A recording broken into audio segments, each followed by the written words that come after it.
Faltan 16. ¿Ya se están uniendo? Sí. ¿Seguro? Sí, lo que estamos 29. Ah, bueno, listo. Entonces arranquemos. A petición del público vamos a hacerlo virtual. No sé por qué. Esta creo que ya se la había mostrado, esta diapositiva, y creo que Angie también la ha mostrado varias veces, un poco más nueva.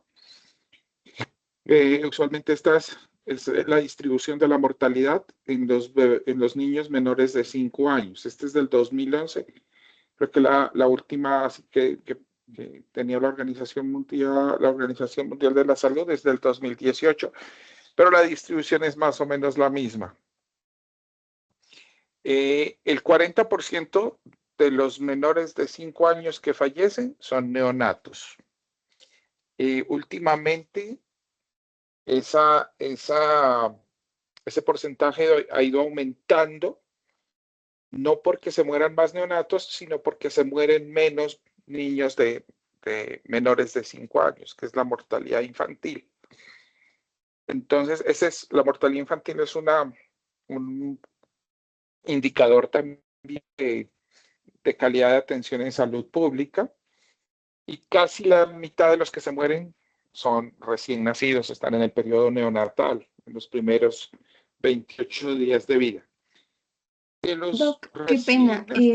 Creo que no están pasando las diapositivas, o a mí se me quedó en la que dice asfixia perinatal, en la primera. No sé a los demás compañeros. Los demás están viendo esta o la anterior. La primera diapositiva. ¿Ahí ya pasó? No, Doc. No. No está pasando. Espere, hagamos una cosa. Déjame ver. ¿Ahí no pasa? Ahí sí. Ahí ya. Ok, bueno. Entonces, ya les eché el cuento que en los menores de 5 años, casi la mitad de los bebés que fallecen son los neonatos, y de estos, los recién nacidos se mueren por 4 causas grandes: prematuridad, infección, asfixia y malformaciones. Esas son las grandes 4 causas por las cuales se mueren los recién nacidos, y asfixia es el 25%. Entonces, por eso es importante hablar de asfixia. ¿Ahí ya pasó? Sí, Doc. Sí, Doc. Si no pasa, me avisa. Bueno, hablemos un poco de la definición de asfixia. Hay varias definiciones de asfixia. Hablemos de asfixia perinatal. Asfixia perinatal es cuando al feto, en caso a nivel intrauterino, al recién nacido, después de que nazca, hay una falla en la entrega de oxígeno o de perfusión tisular. Entonces, cuando hay una falla, hay asfixia. En términos de definición etimológica, asfixia es falta de oxígeno, falta de aire. Hay que definir algunos términos porque se van a encontrar en la literatura estos términos que es importante tener claro qué significa cada uno. Hipoxia, cuando hablamos de hipoxia, es falta o una falla en la oxigenación de los tejidos, e hipoxemia es una baja concentración de oxígeno en la sangre. Generalmente uno lo mide con la presión arterial de oxígeno mediante gases arteriales. Entonces, hipoxemia nos está hablando de baja cantidad de oxígeno en sangre, e isquemia estamos hablando de perfusión. Entonces hay una falla en la irrigación de un tejido. Eso ya lo tenemos claro. Y clínicamente, la asfixia perinatal es un síndrome porque esta falla en la oxigenación o en la perfusión lleva a que se presenten una cantidad de signos y síntomas derivados de esa hipoxemia, la hipercapnia y la acidosis metabólica. Y eso es lo que bioquímicamente se puede definir como asfixia. La asfixia se acompaña de hipoxemia, hipercapnia y acidosis metabólica. La asfixia perinatal se puede presentar antes de que nazca el bebé, durante el trabajo de parto y también se puede presentar después de que el bebé haya nacido. Y esta afecta en general a todos los órganos y tejidos del bebé, pero hay unos que se ven más afectados que otros y en unos hay más repercusión que en otros. Desde el punto de vista obstétrico, y aquí yo me salgo de mi sitio de confort y a veces no los entiendo mucho y eso es un lío entre colegas. En el pasado, cuando un bebé venía con problemas, se hablaba de un sufrimiento fetal o diestrés fetal. Los obstetras tenían diferentes métodos para evaluar que ese bebé viniera con problemas de perfusión o de oxigenación. Uno de esos era medir el pH en cuero cabelludo en la fase del expulsivo. Eso lo hacíamos mucho antes. Yo no he visto que ahora se haga con, pues nunca, ya no lo volví a ver.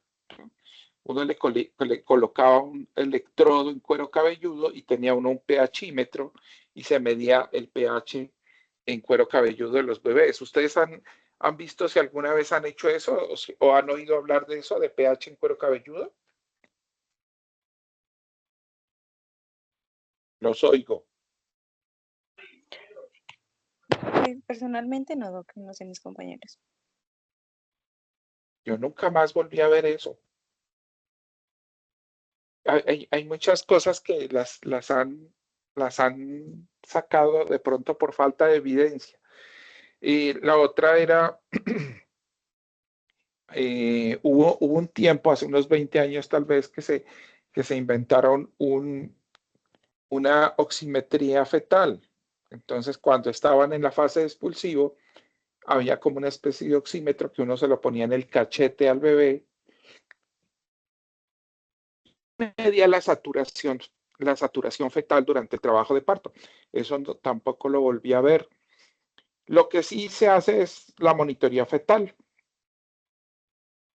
Y uno de, pues, los que manejan, los que trabajan en la parte obstétrica deben aprender a interpretar estos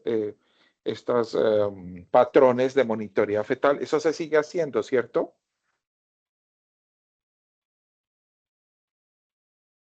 ¿Sí lo hace? Sí, el estrés test y el no estrés test. Y las desaceleraciones y esa vaina. ¿Cierto? Sí, todavía se hace. Bueno. Les cuento que eso se lo inventaron los uruguayos. ¿Ustedes sabían que eso se lo inventaron los uruguayos?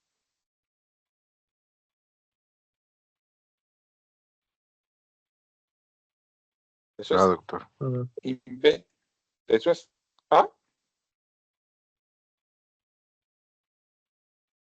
¿Sabían que eso se lo inventaron la escuela uruguaya? No, no sabíamos. Eso, y antes a los niveles de contracción se llamaban unidades Montevideo. Eso se lo inventó la escuela uruguaya, pero los gringos le montaron cositas y lo volvieron bonito y ya sacaron todos los estudios y las vainas. Entonces, el monitoreo fetal es muy importante porque nos va a indicar que ese bebé, digamos, nos indica el bienestar fetal, pero el que salga alterado no necesariamente indica que el bebé venga mal. Es que esa es la situación. Pero usualmente, pues, lo toman al revés. Entonces ahí es donde empezamos a justificar cesáreas que no siempre son bien indicadas. Y ya se cambió el nombre, en vez de hablar de sufrimiento fetal, porque sufría todo el mundo, dice que debido a estas alteraciones que eran imprecisas e inespecíficas,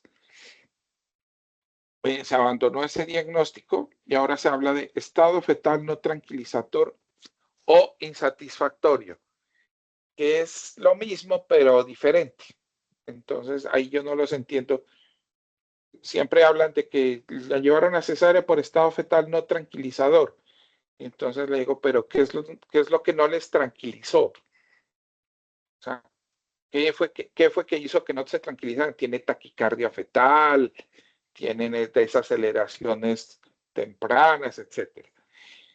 Lo que sí está claro en las definiciones son los eventos centinelas. Esos eventos centinelas son situaciones agudas que ocurren generalmente alrededor del, perdón, alrededor del momento del parto, que definitivamente sí están asociados a un daño fetal muy, muy frecuente y muy alto. Y son esos 5 eventos que son catastróficos, ¿no? Uno es la ruptura uterina. Si se rompe el útero, pues la cosa va a estar complicada. La abrupción de placenta, el prolapso de cordón, el embolismo del líquido amniótico y el paro cardiorrespiratorio en la mamá. Todos estos 5 eventos son eventos catastróficos agudos que definitivamente van a producir un daño en el feto. Y ahora sí ya venimos a la diapositiva más interesante, más importante, que es la definición que nosotros de este lado del planeta manejamos como asfixia perinatal. Hace unos años, varios años, más de 20 años, la Academia Americana de Pediatría y la Sociedad Americana de Obstetricia y Ginecología, el Colegio Americano de Obstetricia y Ginecología, se pusieron de acuerdo y dijeron, bueno, vamos a establecer unos criterios para definir asfixia perinatal. Y esos fueron estos 4 criterios. Que el pH en la sangre de la arteria, no de la vena, de la arteria uterina, sea menor de 7 o que la base exceso sea mayor de menos 12. Mayor de menos 12 es menos 13, menos 14, menos 16, menos 18. Que haya una falla orgánica múltiple, diferente al sistema nervioso central, o sea, que haya choque cardiogénico, falla renal, elevación de transaminasas, coagulopatía, o sea, que haya otro compromiso en otros órganos, que el Apgar a los 5 minutos sea menor de 4, algunos le ponen menor de 5, pero en términos generales el criterio dice de 0 a 3, de 0 a 3 es menor de 4, o sea, 0, 1, 2 o 3.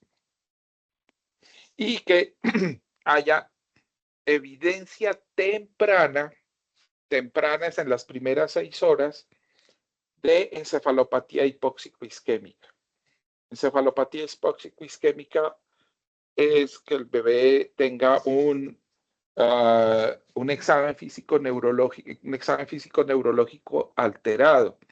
Vamos a mirar más adelante cómo se evalúa el examen físico neurológico en estos bebés.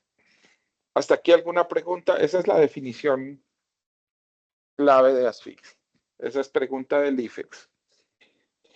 En cuanto al momento en que ocurre la asfixia perinatal, el 85% de las asfixias ocurren durante el momento del parto y el expulsivo. Ese momento es muy crítico para el bebé. Entonces, debe estar adecuadamente monitorizado.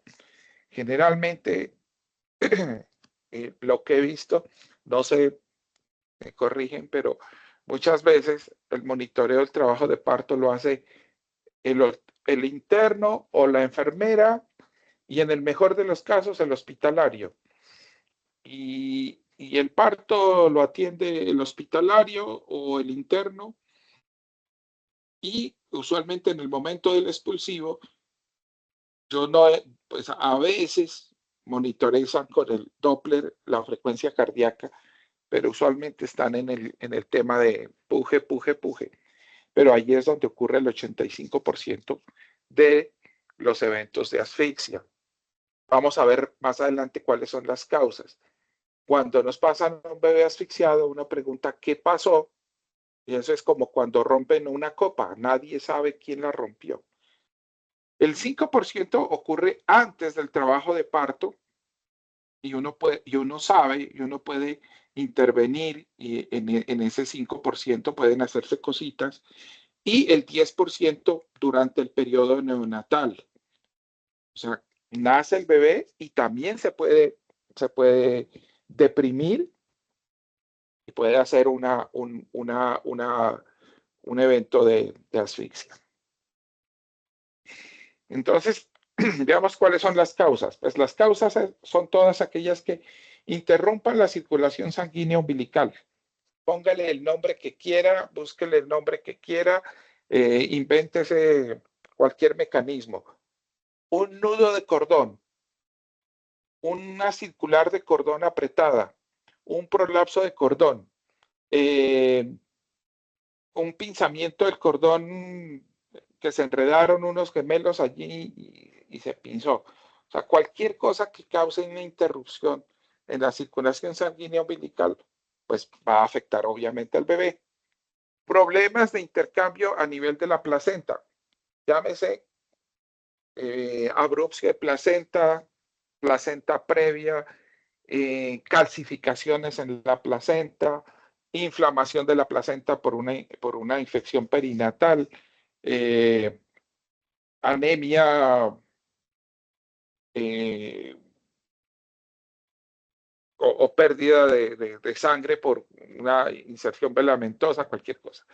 Alteración en el riego sanguíneo materno hacia la placenta, o sea, que la mamá se choquee, la mamá sufra cualquier alteración hemodinámica, una mamá cardiópata que haga hipotensión, una mamá que la operen por una, no sé, apendicitis y haga hipotensión, cualquier cosa que afecte la circulación materna hacia la placenta.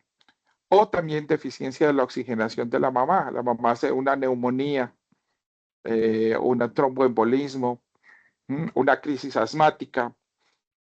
En la época de las infecciones del H1N1, las mamás hacían, las maternas eran las que más mortalidad tenían y hacían unas neumonías horribles.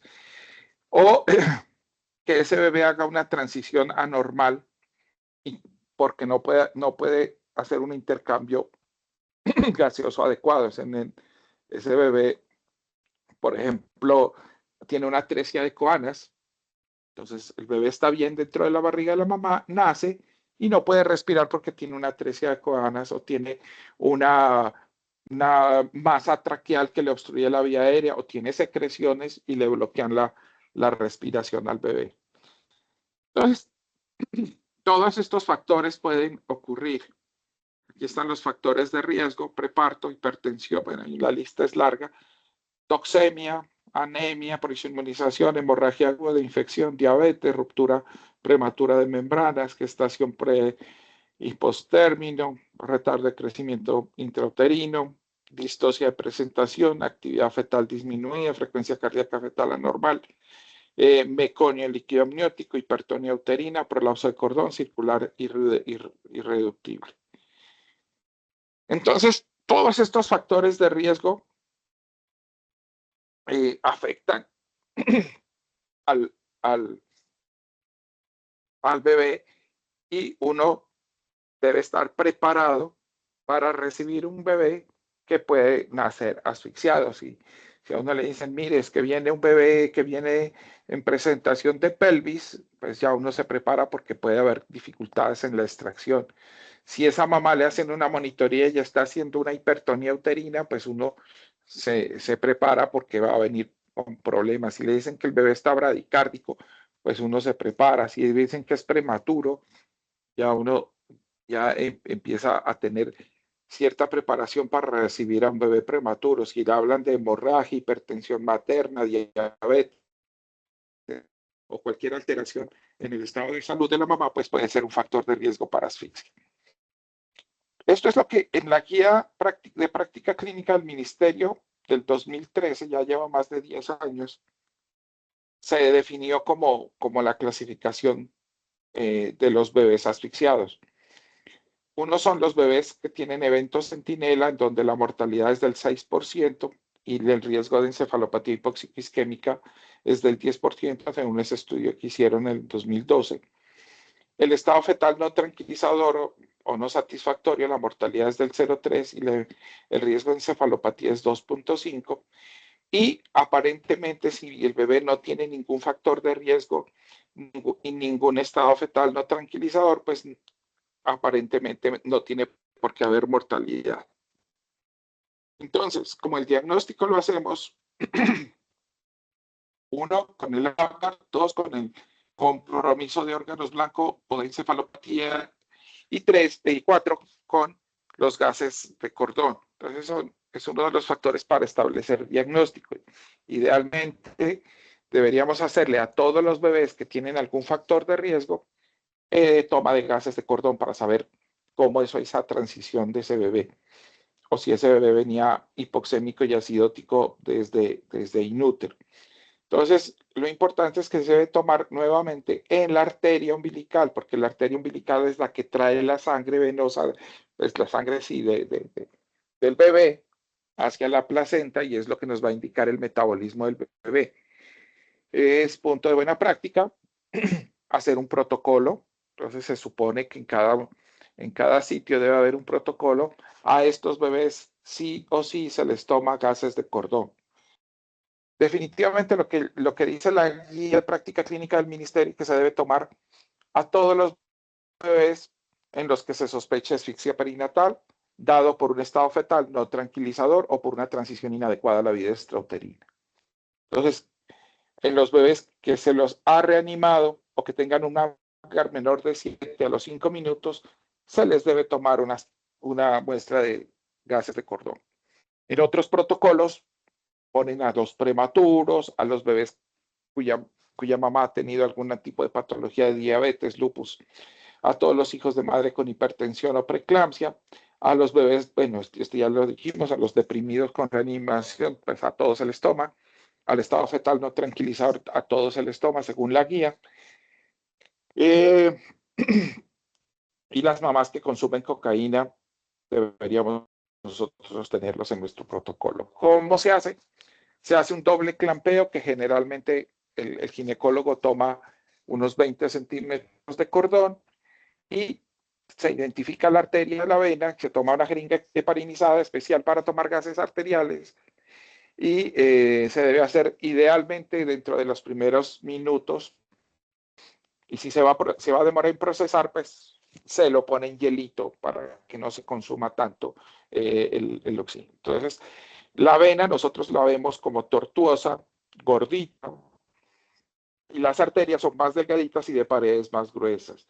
Si nosotros tenemos dudas, lo que se hace a veces es tomarle muestra de uno y otro vaso, a veces no se ven tan espectaculares como esta, entonces le toma muestra de un vaso y del otro vaso y seguro le va a pegar a una arteria y el otro a una vena. ¿A quién hospitalizamos? Si no hay factores de riesgo y el bebé hace una adaptación adecuada, se va con la mamá, alojamiento conjunto. Este es fácil. Bebé APGAR 8, 9, se va con la mamá sin factores de riesgo. Bebé con evento centinela o que haya necesitado una reanimación vigorosa, se hospitaliza. Este también es fácil. Tocó darle BPP y darle compresiones y adrenalina, pues obviamente ese nene se va a hospitalizar. Y ahí viene como la duda que a veces queda, ¿no? Ese es el bebé sin ningún factor de riesgo, pero que no le hicimos una reanimación vigorosa. O sea, vigorosa es que usted le haya dado compresiones y medicamentos. Usted le dio 30 segundos de BPP y el bebé respondió y salió. Entonces usted dice, hijo de pucha, y ya lloró y se puso rosado. Entonces, ¿lo hospitalizo o no lo hospitalizo? Entonces ahí es donde los gases de la arteria umbilical nos sirven. O el bebé con algún factor de riesgo, pero que hace una transición adecuada. Entonces el bebé con una preeclampsia y de 2.450, usted dice, ay, 2.450 es bajo peso, y la mamá con preeclampsia y este bebé, pero el bebé está bien. ¿Será que lo hospitalizo o no lo hospitalizo? Entonces ese bebé le toma gases de la arteria umbilical y si el pH es menos de 7, se hospitaliza, y si el pH es más de 7, se pasa a alojamiento conjunto y ya. Eso es lo que dice la guía de práctica clínica. Bueno. Y ahora sí, eso es como lo más ladrilludo del asunto. La parte clínica. Como hablamos de que otro de los puntos para hacer el diagnóstico es un compromiso de órganos blancos, cuando hay 2 o más compromisos en los primeros días, hablamos de que esa afección fue por asfixia. Los más afectados, obviamente el neurológico, el cardiovascular, el renal, el digestivo, el respiratorio y el hematológico. Esos son los órganos que nosotros debemos pararle bolas. A nivel cardiovascular, cuando hay una asfixia y ha necesitado una reanimación vigorosa, el 50-80% de los bebés van a tener algún tipo de disfunción miocárdica, de alteración de la función cardíaca. Inicialmente, ¿qué hace el corazoncito? Pues el corazoncito bombea sangre para órganos vitales, que son el mismo corazón, el cerebro y suprarrenales. Hay un flujo preferencial a estos órganos vitales y se sacrifican órganos no vitales. ¿Cuáles son los órganos no vitales? Pues piel, intestino, músculos, ¿sí? Pero si la asfixia fue prolongada, fue larga, fue dura, entonces va a haber una caída de esa presión arterial y se va a alterar la perfusión del mismo corazón y puede haber isquemia miocárdica, puede haber una alteración grave de ese corazoncito y ese bebé puede entrar en disfunción miocárdica, hipotensión, se lleva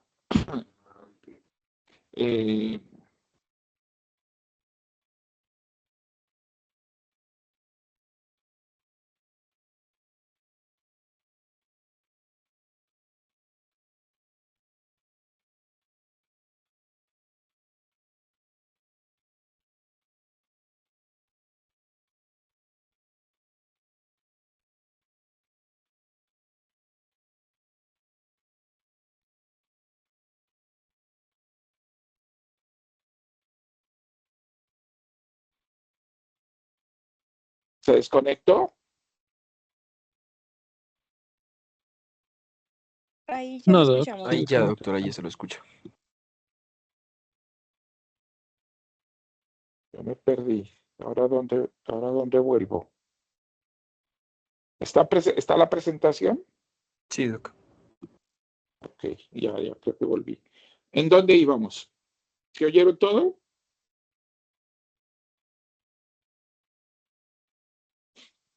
O más o menos. Bueno, entonces, estos bebés asfixiados que vamos a encontrar generalmente tienden a ser bradicárdicos, pueden tener signos de falla cardíaca con soplo cardíaco por insuficiencia tricuspidia, hacen ritmo de galope y puede haber congestión con hepatomegalia, elevación de las enzimas cardíacas, de la troponina, de la CKMB. No las tomamos de rutina, no las tomamos de rutina solo en esos bebés que sospechemos que tengan isquemia miocárdica. En el electrocardiograma encontramos elevación del ST, inversión de la onda T, que también nos puede indicar que hay una isquemia miocárdica, tampoco las tomamos de rutina. Y lo que pedimos es un ecocardiograma. El ecocardiograma nos va a mostrar una alteración en la contractilidad miocárdica, sobre todo en la fracción de eyección del ventrículo izquierdo o la fracción de acortamiento del ventrículo derecho. Entonces habla de disfunción biventricular. Entonces, en estos bebés, si empiezan a tener disfunción miocárdica, pues les ayudamos con inotrópicos o vasoactivos tipo milrinone, por ejemplo. La otra es la falla renal, se presenta en ese porcentaje, usualmente es transitoria y afortunadamente la mayoría de los bebés con disfunción, con insuficiencia renal por asfixia se recuperan sin ninguna, pues sin aparentemente ninguna secuela. El problema es hacer el diagnóstico porque la creatinina que le tomamos al bebé es el reflejo de la creatinina materna las primeras 72 horas. O sea, la mayoría de los bebés pueden nacer con creatininas de 1, 1,2, 1,5, pero si ese bebé tiene una lesión renal, esa creatinina se va a ir elevando. O sea que si nació con una creatinina de 1 y al otro día aparece con 1,2 y al tercer día aparece con 1,5, significa que ese niño hizo una falla renal. Los recién nacidos usualmente no hacen oliguria, ¿sí? Cuando hacen oliguria es que el daño renal fue muy grave. Y lo que uno debe investigar es una lesión, una necrosis tubular, que es reversible. A veces se puede haber una trombosis de la vena renal y esos bebés hacen hematuria o ya un daño renal parenquimatoso que pueden quedar con secuelas. Entonces, la creatinina hay que tomarla seriada. Lo que les digo, la mayoría de los bebés no hacen oliguria.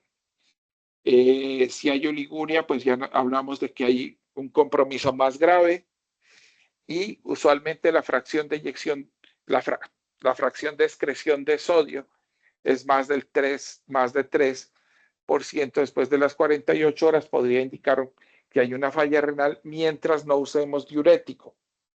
Entonces, el fena lo usamos, pero en adultos es más de 2, que es más de 1, perdón. En recién nacidos hablamos de 3 para hablar de falla renal. Entonces, ¿cómo hacemos el diagnóstico? Pues cuando hay incremento progresivo de la creatinina, oliguria, hematuria, hay un marcador que es la beta microglobulina, el FENA después de las 48 horas sin diurético, la hiponatremia. La hiponatremia es un marcador también de falla renal. ¿Y cómo le hacemos el seguimiento? Pues el peso diario, el gasto urinario, con creatinina seriados, electrolitos, ecorrenal y tratar de evitar en estos bebés las drogas nefrotóxicas. Si hay necesidad de utilizar, por ejemplo, aminoglucósidos, los utilizamos en estos niños, modificamos el intervalo por el alto riesgo de falla renal. Entonces, si esa falla renal me ha dañado algunas nefronas, las que quedan funcionales pueden hipertrofiarse y compensar un poco. Hay una lesión renal residual hasta en el 40% de los bebés, y estos bebés que tienen mal pronóstico son los que tienen oliguria, hiponatremia persistente o alteraciones ecográficas, sobre todo que esos riñones empiecen a volverse pequeños. A nivel digestivo, hay alto riesgo de enterocolitis, por eso usualmente si hay una asfixia importante, las primeras 12 a 24 horas no les damos vía oral porque hacen un hilio. Hay un hilio que puede durar hasta 48 horas, entonces hay que ser cautos con el inicio de la vía oral. Puede haber lesión hepática por asfixia en el 40%, elevación de transaminasas que puede ser transitoria. A nivel metabólico, pues la acidosis metabólica secundaria a la asfixia, que en términos generales va mejorando en los controles gaseométricos posteriores. La hipoglucemia es muy frecuente por consumo y por falla, por la isquemia hepática y la liberación de glucosa por cuenta de los hepatocitos. La hipocalcemia también es frecuente por aumento de la calcitonina. Entonces, estos bebés asfixiados hay que tomarles glucometrías, calcio y estar pendiente de la acidosis. A nivel hematológico hay leucopenia o leucocitosis sin que necesariamente indique infección. Puede haber trombocitopenia y hay alteraciones de los tiempos de coagulación con prolongación y consumo de fibrinógeno y puede haber una coagulopatía de consumo. En términos generales, ¿cómo los manejamos? Pues esos bebés se ingresan a la unidad, la cabeza se coloca en línea media, evitar doblar la cabeza para disminuir el riesgo de congestión cerebral y aumento de la presión intracerebral. Manipulación mínima, acceso venoso, usualmente si es necesario podemos canalizar la vena umbilical. Les manejamos una restricción hídrica al 80%, les dejamos sin bioral de 12 a 24 horas. Se monitoriza frecuencia cardíaca, tensión, saturación, glucosa, un balance hídrico y de diuresis exhaustivo y se toman gases, electrolitos. Se debe manejar una adecuada oxigenación ni mantenerlo hiperóxico por encima de 95 puede ser dañino por el estrés oxidativo, ni mantenerlo hipóxico porque pues lo vamos a aumentar. Entonces tratamos de mantener el oxígeno y el CO2 en rangos normales. Esto que ya le dije de la restricción de líquido al 80. Normoglicémico, normocalcémico, si ese bebé tiene disfunción miocárdica usamos vasoactivos. Y el fenobarbital ya lo usamos solo en caso de que haya unas convulsiones clínicamente o encefalográficamente definidas. No les tomamos troponina de rutina, solo en casos especiales, pero no les tomamos CKMB, manitol, no usamos naloxona, alopurinol, vitamina E, no ponemos anticonvulsivantes profilácticos, no manejamos hiperventilación y usualmente, a menos de que haya encefalopatía o algún factor de riesgo que convulsionó, que se anemizó o alguna cosa especial, dejamos la eco transfontanelar para tomársela después al final de la primera semana. Hasta allí es todo lo que es asfixia. Entonces ya miramos lo de los gases, ya miramos lo del compromiso multisistémico, el APGAR pues ya se lo saben. Ahora vamos a ver la encefalopatía hipóxico isquémica. La frecuencia es mucho más frecuente en los países de bajos recursos, es de 10 a 20 por cada 1000 nacidos vivos. La mortalidad es del 15 al 25 y es responsable del 25% de las parálisis cerebrales. Con esto, quiero que les quede una cosa. Todas las parálisis no son por asfixia perinatal. De cada 4 parálisis cerebrales, una es por asfixia perinatal. Bueno, ¿y las otras por qué son? Pues por kernípteros, o por meningitis, o por hemorragia intraventricular, o por malformación del sistema nervioso central. O sea, no todas las, o por problemas genéticos. Entonces, no todas las parálisis cerebrales o problemas metabólicos, fenilcetonuria, yo qué sé, hipoglicemia. Entonces, porque muchas veces le echamos la culpa a la parálisis cerebral siempre a la asfixia y no es así. Entonces, veamos cómo evaluamos el sistema nervioso central en caso de asfixia. Y para eso está esta clasificación que se llama la clasificación de Sarnat y Sarnat. Entonces, aquí tenemos varios ítems. El nivel de conciencia. En el grado 1 o leve está hiperalerta, en el grado 2 está letárgico y en el grado 3 está en estupor o coma. El tono muscular en el grado 1 es normal, en el grado 2 hay hipotonía y en el grado 3 hay flacidez. En el grado 1 puede ser, el tono muscular puede ser normal o ligeramente aumentado. Y los reflejos en el grado 1 pueden estar aumentados, en el grado 2 disminuidos y en el grado 3 ausentes. El reflejo moro en el grado 1 puede estar hiperreactivo, en el grado 2 débil o incompleto, en el grado 3 ausente. La succión en el grado 1 puede ser débil, en el grado 2 débil o ausente y en el grado 3 definitivamente ausente. Convulsiones en el grado 1 son muy raras, en el grado 2 son frecuentes y en el grado 3 también son más infrecuentes. Pueden ocurrir, pero son infrecuentes. En el electroencefalograma en el grado 1 generalmente es normal, en el grado 2 es anormal y en el grado 3 es definitivamente muy anormal. Y la duración en el grado 1 generalmente este cuadro clínico dura de 24 a 48 horas, en el grado 2 dura de una o dos semanas y en el grado 3 pues este sí ya dura mucho más tiempo. Esa es la clasificación de Sarna. Aquí hay dos puntos que no están en una clasificación de encefalopatía de la Sociedad Iberoamericana de Neonatología que se llama CIBE, y uno es que el reflejo de succión en el grado 2 muerden, y el otro es el nivel de pupilas. En el grado 1 las pupilas están generalmente un poquito midriáticas, en el grado 2 puede estar pueden haber generalmente mióticas y en el grado 3 pueden estar puntiformes o definitivamente dilatadas pero paralíticas. Entonces, esa es la clasificación de encefalopatía hipóxico-isquémica.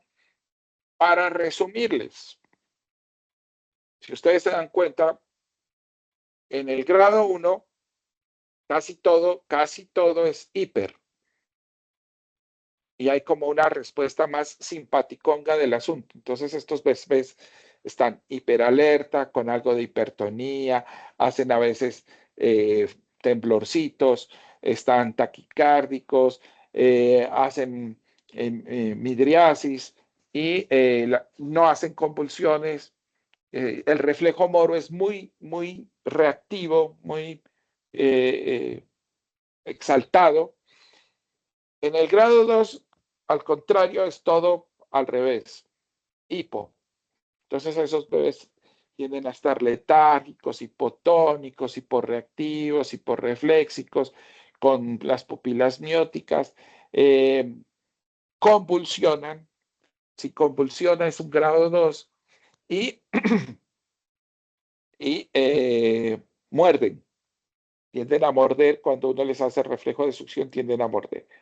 Y el grado 3, esos están comatosos, estuporosos, no responden, no abren los ojos, están como un trapito, esos ni siquiera convulsionan y las pupilas a veces están muy puntiformes o cuando la cosa es muy grave, dilatadas, no reactivas. Esa es la clasificación de Sarnas y Sarnas, que es el estado neurológico de los bebés, que lo clasifican en grado 1, grado 2, grado 3 o leve, moderado y grave. Esto no. Y algo de hipotermia, que es el nuevo tratamiento que estamos usando desde hace más o menos unos 10 años. Es lo único que ha mostrado que disminuye la mortalidad y el daño neurológico de estos bebés. Para ponerles este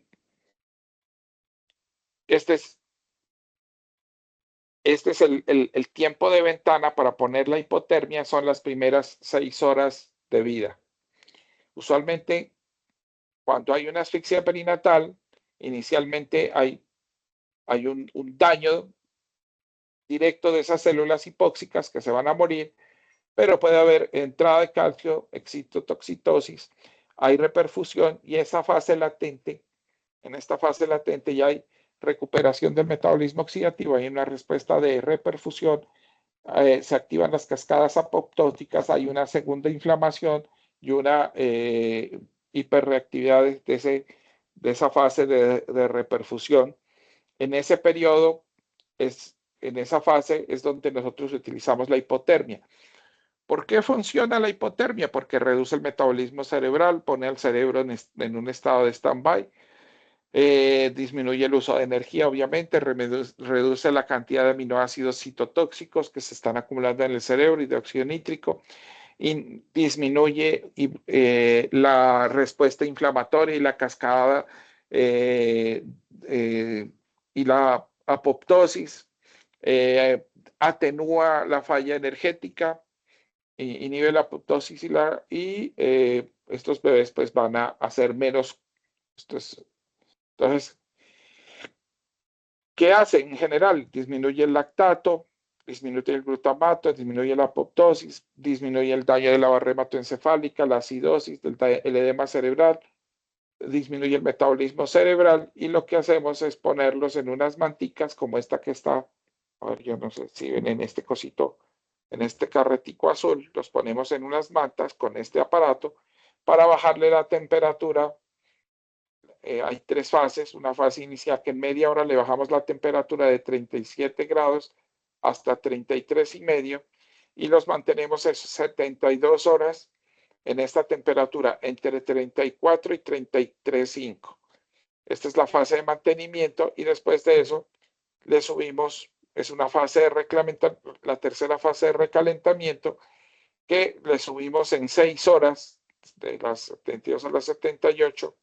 En 6 horas le subimos medio grado centígrado por hora hasta llevarlo otra vez a los 37 grados. En esta fase de recalentamiento debe ser controlada, y en esa fase deben estar bien vigilados porque pueden convulsionar. Esa es la fase de la hipotermia terapéutica. Lo hacemos con esos mecanismos, y lo que hacemos es disminuir la mortalidad, disminuir el daño neurológico de estos bebés. Estos son todos los estudios que se hicieron. Hay nuevos estudios que no los tengo acá. Hay nuevos estudios que se han hecho, y todos, como ven ahí, muestran evidencia a favor de la hipotermia. Por eso las hemos utilizado. Disminuye mortalidad y discapacidad. El número necesario a tratar es 6. Es una intervención segura. Pues hay algunos efectos secundarios como tendencia a la bradicardia, a la hipoglicemia o la hiperglicemia, trombocitopenia. Pueden hacer esta necrosis grasa si no se tiene cuidado, pero en términos generales es muy, muy segura. O sea, se utiliza en toda Colombia. Y a veces esto fue los primeros que usábamos, que eran paquetes de hielo, pero ya utilizamos el aparatico para hipotermia, y deben estar monitorizados continuamente. No sé si hay alguna pregunta. Doc, Dígame.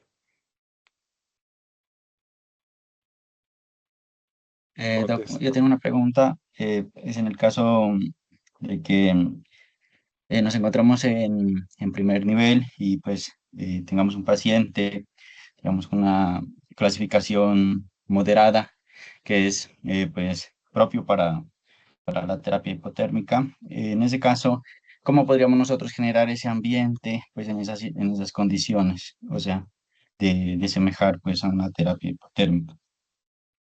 Bueno, eso es una muy buena pregunta. Supongamos que usted está en Catambuco. Usted está en Catambuco, nace un bebé y le nace asfixiado. Le hizo una circular apretada y nació malito, lo reanima y se dice: este niño no tengo para tomar gases, pero está malito. Y tiene 6 horas. 6 horas para iniciarse la hipotermia. Entonces, lo ideal es hacer una cosa que se llama hipotermia pasiva. ¿Qué es la hipotermia pasiva? Pues lo deja en la lámpara, pero no la prende. Esto solo sirve para niños grandes, de 36 semanas para arriba, no para prematuros. La hipotermia no es para prematuros, es para niños de más de 36 semanas y más de 2,000 gramos de peso. ¿Sí? Entonces, más de 36 semanas. Entonces, hay unos criterios. Hay unos criterios para meterlos a hipotermia. Entonces, entonces, estos bebés usted los mantiene, digamos, no los calienta. Entonces, los deja en la incubadora apagada o en la servocuna apagada. Entonces, que esos bebés se mantengan entre 35 y 36 grados. ¿Sí? Usted le va a poner una manta, pero no lo va a calentar, mejor dicho. y le coloca líquidos con una restricción al 80%. Usualmente el primer día nosotros les ponemos entre 60 y 80 cc por kilo de destrozal 10. Entonces en ese niño le va a poner 60 cc por kilo, se va a coger el valor bajito. Entonces el chino le pesa 3 kilos, 6 por 3, 18, le pone 180 cc para 24 horas, de destrozal 10 a 7.5 cc por hora y lo manda. Claro, hay que llamar al CRUE. Tengo un niño de 36, de 37 semanas, asfixiado por una circular apretada que tiene una APGAR 3 a los 5 minutos, que necesita hipotermia terapéutica. En este momento, el hospital departamental es el único sitio que tiene los equipos para hipotermia terapéutica. Entonces, necesito mandarlo al hospital departamental. En el hospital infantil no tenemos en este momento. Ojalá estamos haciendo un proyecto para tener la disponibilidad de estos equipos porque se necesita hacerles un monitoreo con electroencefalografía de amplitud integrada y con saturación, con el NIRS, con la saturación, con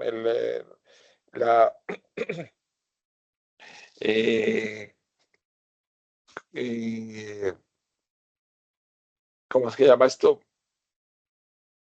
Oxigenación cercana al infrarrojo. Y entonces lo deja sin vía oral, le canaliza la vena, le pone líquidos y lo mata. Entonces, usualmente estos bebés nos llegan en ese margen de tiempo y los conectamos a la máquina de hipotermia y les dejamos tratamiento por unas 72 horas. Entonces, conclusión, lo que usted hace es no calentarlo, colocarle los líquidos, tomarle una glucometría, establecer todo lo de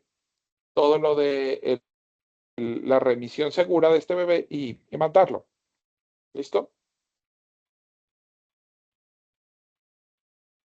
Gracias, doctor. Ojalá cuando ya tengamos en el infantil podamos hacer como una red, porque a veces uno no sabe qué equipo puede estar libre. Entonces ya estableceremos con la doctora Jenny en el departamental, pero por ahora solo el departamental tiene ese tratamiento de hipotermia terapéutica. No sé si hay alguna otra pregunta. ¿Dónde estaba?